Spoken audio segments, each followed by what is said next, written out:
आइए स्टूडेंट्स, आज पढ़ेंगे हम अपना अगला टॉपिक मूर्छना।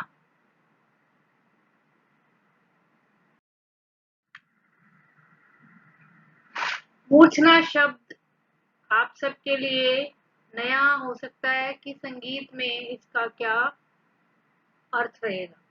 आइए इसको विस्तार पूर्वक हम जानेंगे। प्राचीन शास्त्रकारों ने अपने स्वरों का स्थान निश्चित करने के बाद मूर्छनाओं की रचना की, यानी कि स्वरों का स्थान निश्चित करके उसके पश्चात मूर्छनाओं की रचना की। मूर्छना शब्द मूर्छ धातु से बना है, जिसका अर्थ है चमकना या उभरना। इसलिए मूर्छना से मतलब है उस स्वरावली से जिसे सुनकर सब लोग मोहित हो जाते हैं, आकर्षित हो जाते हैं।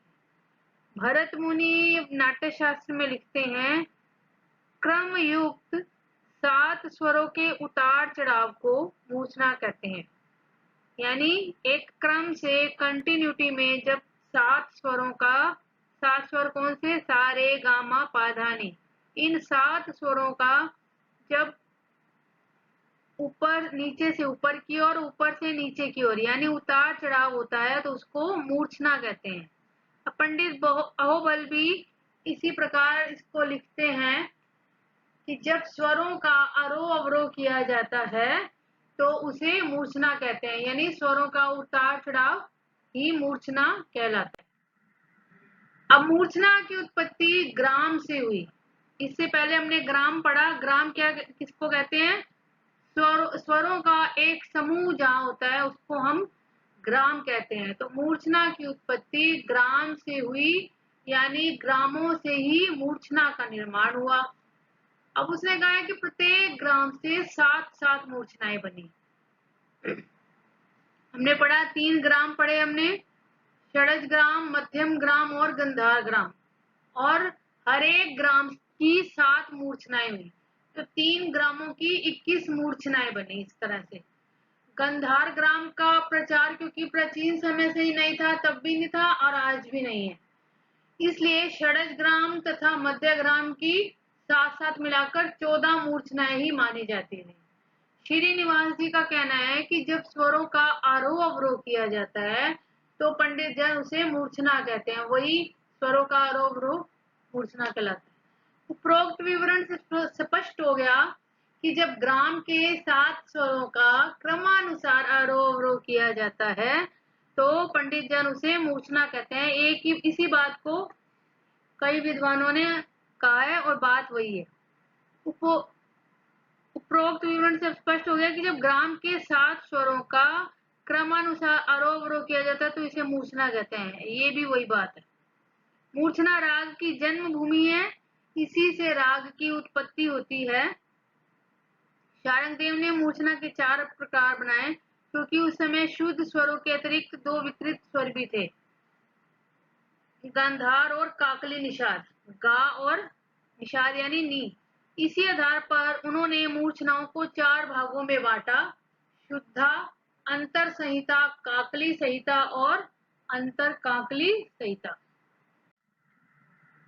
अब है मूर्छना के लक्षण क्या है। पहला है कि मूर्छना के स्वर हमेशा क्रम अनुसार होते हैं। जैसे अगर गा से शुरू होगी मूर्छना तो आगे के स्वर क्या होंगे? मा, पा, धा, नी, सा स्वर ही आएंगे। इसी प्रकार अवरोह के स्वर भी इसी तरह से होंगे। अगर सा से शुरू हो रही है तो सा, नी, धा, पा, मा, गा। अगर पा से शुरू हो रही है तो पा, मा, गा, रे, सा, इस तरह से आएंगे। फिर अगले पॉइंट में कहते हैं कि मूर्छना ग्राम पर ही आश्रित होती है, क्योंकि ग्राम के स्वरों का आरोह अवरोह करने पर ही हमें मूर्छना की प्राप्ति होती है। ग्राम में ही स्वरों का समूह होता है ना, तो उन स्वरों का आरोह अवरोह करने पर ही हमें मूर्छना की प्राप्ति होती है। अगले पॉइंट में कह रहे हैं कि मूर्छना का संपूर्ण होना आवश्यक है, क्योंकि मूर्छना को राग का जनक माना जाता है। यदि मूर्छना संपूर्ण होगी तभी उसमें से संपूर्ण जाति के राग मिल सकेंगे, इसलिए मूर्छना का संपूर्ण होना अति आवश्यक है।